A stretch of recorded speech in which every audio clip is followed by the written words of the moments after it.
Hello students, welcome again to the tutorial. Today in this tutorial we will start with a new chapter, that is soil erosion and conservation. First of all, we'll come to know what is soil. Soil is a layer of small particles of broken rocks, organic matter and minerals, along with small amount of water and air. You know what is organic matter? Organic matter is dead remains of plants and animals. It is the uppermost layer of earth where plants are grown, and it is one of the most valuable natural resources of the earth also. You know, soil, you see where plants are grown, it is the topmost layer. Now, importance of soil. Why soil is so important to us? Why it is so useful to us? The soil, it holds the roots of plants very firmly, due to which plants can grow properly. It also provides optimum conditions, means right conditions for the proper growth of plants.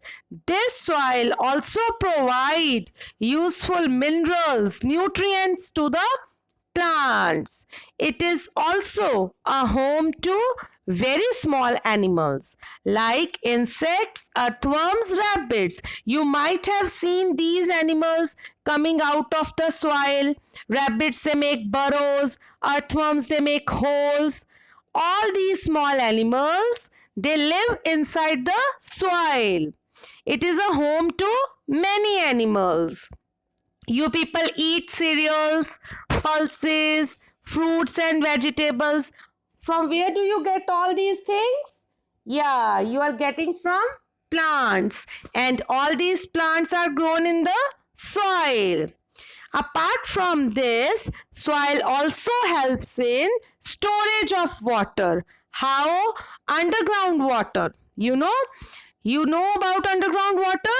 It is also used for drinking purposes. So this soil is helping in storage of water.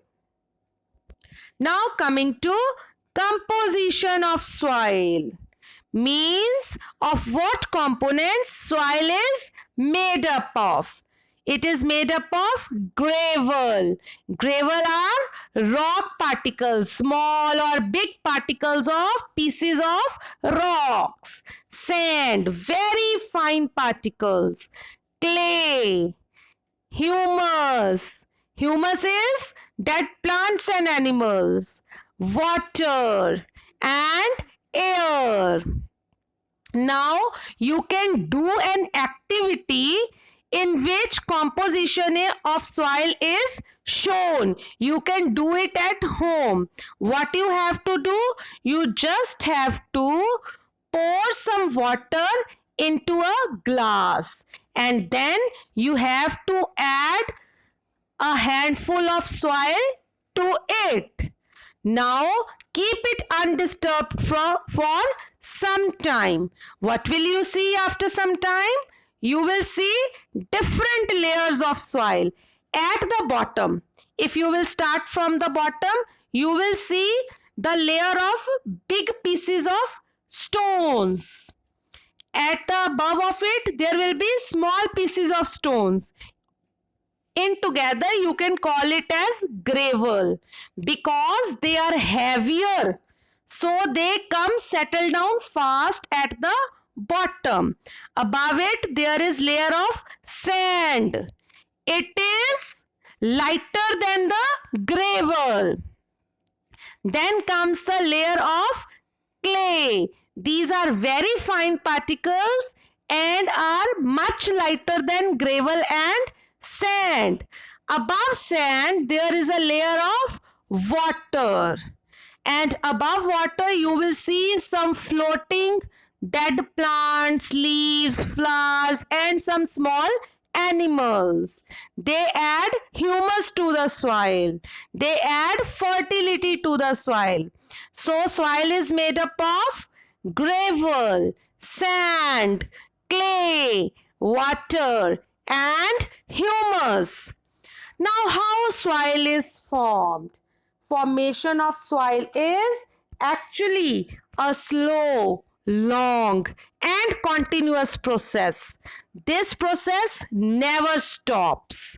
It takes so many years in the formation of soil. It is not a matter of 1 or 2 or 10 days. It is a continuous process because it never stops.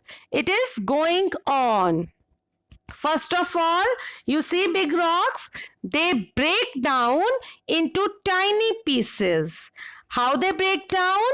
They break down due to repeated drying, heating, and cooling. Who is doing this drying, heating, and cooling? It is done by three agents: sun, rain, and wind. When the breaking of rocks take place into tiny pieces, due to this repeated drying, heating, and cooling, this process is called weathering. When it rains, water gets into the cracks in rocks and remain there. In cold water, it freezes. And when water freezes, it expands. As a result, it exerts pressure and break the rocks. This repeated weathering over thousands of years breaks the rocks into small pieces, which result in the formation of soil. Thank you so much. That's all.